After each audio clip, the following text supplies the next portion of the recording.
राधे कृष्ण मित्रों, अधिक मास की आपको हार्दिक शुभकामनाएं। स्वागत है आपका न्यू वीडियो में एक नई अपडेट के साथ। आज हम बात करेंगे मंगलवार 18 जुलाई से अधिक मास शुरू हो जाएगा।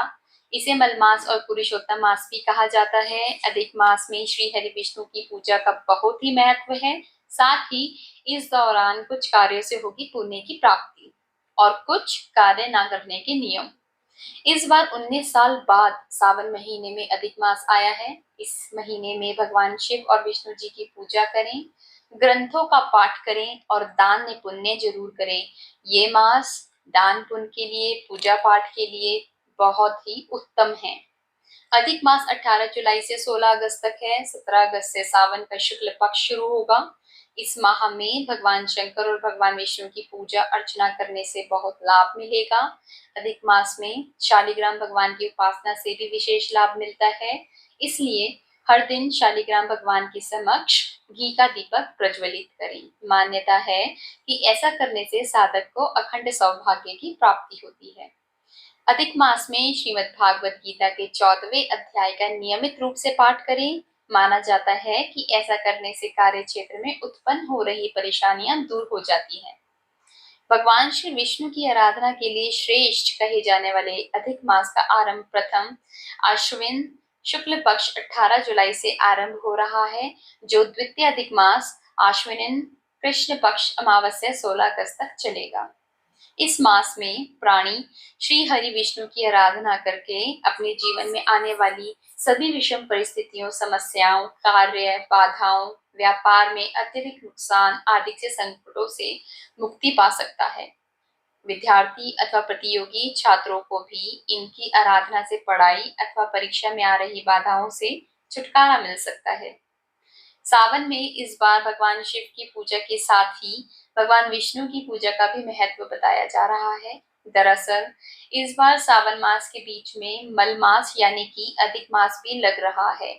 इसे पुरुषोत्तम मास भी कहा जाता है। इस महीने में भगवान पुरुषोत्तम यानी कि विष्णु जी की पूजा का विशेष महत्व होता है। भारतीय ज्योतिष के अनुसार हर 3 साल पर अधिक मास यानी मलमास आते हैं। इस बार 19 साल बाद सावन महीने में अधिक मास आया है। इस महीने में भगवान शिव और विष्णु जी की पूजा करें, ग्रंथों का पाठ करें और दान पुण्य अवश्य करें। श्री हरि को जो प्रिय है अधिक मास में, उसके बारे में चर्चा करते हैं। इस मास की गिनती मुख्य महीनों में नहीं होती है। ऐसी कथा है कि जब महीनों के नाम का बंटवारा हो रहा था, तब अधिक मास उदास और दुखी था, क्योंकि उसे दुख था कि लोग उसे अपवित्र मानेंगे। ऐसे समय में भगवान विष्णु ने कहा कि अधिक मास तुम मुझे अत्यंत प्रिय रहोगे और तुम्हारा एक नाम पुरुषोत्तम मास भी होगा, जो मेरे ही एक नाम है। इस महीने का स्वामी मैं रहूंगा। उस समय भगवान ने यह कहा था कि इस महीने की गिनती अन्य 12 महीनों से अलग है, इसलिए इस महीने में लौकिक कार्य भी मंगलप्रद नहीं होंगे। लेकिन कुछ ऐसे कार्य हैं जिन्हें इस महीने में किए जाना बहुत ही शुभ फलदायी होगा और उन कार्यों का संबंध मुझसे होगा। जो शुभ कार्य नहीं होंगे उसके बारे में चर्चा करते हैं। अधिक मास यानी मल मास में विवाह जैसे कई कार्यों पर रोक रहती है। इसके अलावा नया व्यवसाय भी शुरू नहीं किया जाता है। इस माह में कर्ण, वेद, मुंडन आदि कार्य भी वर्जित माने जाते हैं। इस बार मलमास के कारण सावन 2 महीने तक रहेगा। यह संयोग 19 साल बाद आ रहा है। ऐसे में 2 महीने तक भोले की भक्ति विशेष फलदायी रहेगी। सूर्य और चंद्र वर्ष के बीच के अंतराल को मलमास संतुलित करता है। इस मास में शुभ कार्यों को वर्जित माना गया है। ऐसे में गृह प्रवेश, मुंडन जैसे शुभ कार्य नहीं होंगे, क्योंकि जैसे कि आपको पता है कि यह मास जो है उसमें शुभ कार्य तो नहीं होंगे, परंतु इस मास का जो विशेष महत्व है वो ये है कि आप इस मास में जितना भी ज्यादा हो सके पूजा पाठ अर्चना जरूर करें, दान पुण्य जरूर करें, क्योंकि ये मास अधिक लाभकारी होता है। अधिक मास में करें ये कार्य। सत्यनारायण भगवान की पूजा करें। ज्योतिषाचार्य ने बताया कि अधिक मास में श्री हरि यानी भगवान विष्णु की पूजा करना सबसे श्रेष्ठ माना जाता है।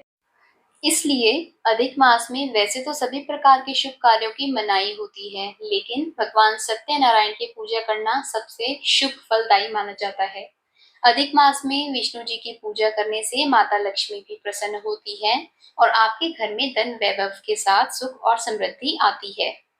महामृत्युंजय मंत्र का जाप करें। ज्योतिषाचार्य ने बताया कि अधिक मास में ग्रह दोष की शांति के लिए महामृत्युंजय मंत्र का जाप करना सबसे श्रेष्ठ माना जाता है। बेहतर होगा कि आप किसी पुरोहित से संकल्प करवाकर महामृत्युंजय मंत्र का जप करवाएं। ऐसा करने से आपके घर से सभी प्रकार के दोष समाप्त होंगे और आपके घर में सकारात्मक ऊर्जा का प्रवाह बढ़ेगा। यज्ञ और अनुष्ठान के बारे में बात करते हैं। ज्योतिषाचार्य ने बताया कि अगर आप काफी समय से अपनी किसी मनोकामना को लेकर यज्ञ या अनुष्ठान करवाने के बारे में सोच रहे हैं, तो अधिक मास का समय इस कार्य के लिए सर्वश्रेष्ठ है।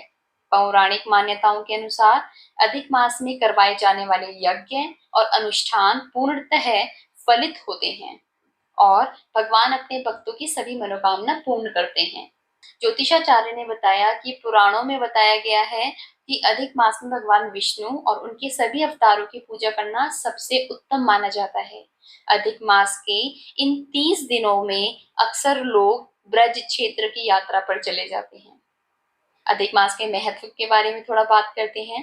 परमेश्वर श्री विष्णु द्वारा वरदान प्राप्त मलमास अथवा पुरुषोत्तम मास की अवधि के मध्य श्रीमद् भागवत का पाठ तथा कथा का श्रवण, श्री विष्णु सहस्त्र नाम, श्री राम रक्षा स्तोत्र, पुरुष सूक्त का पाठ, ओम नमो भगवते वासुदेवाय, ओम नमो नारायणाय जैसे मंत्रों का जप करके मनुष्य श्री हरि की कृपा का पात्र बनता है।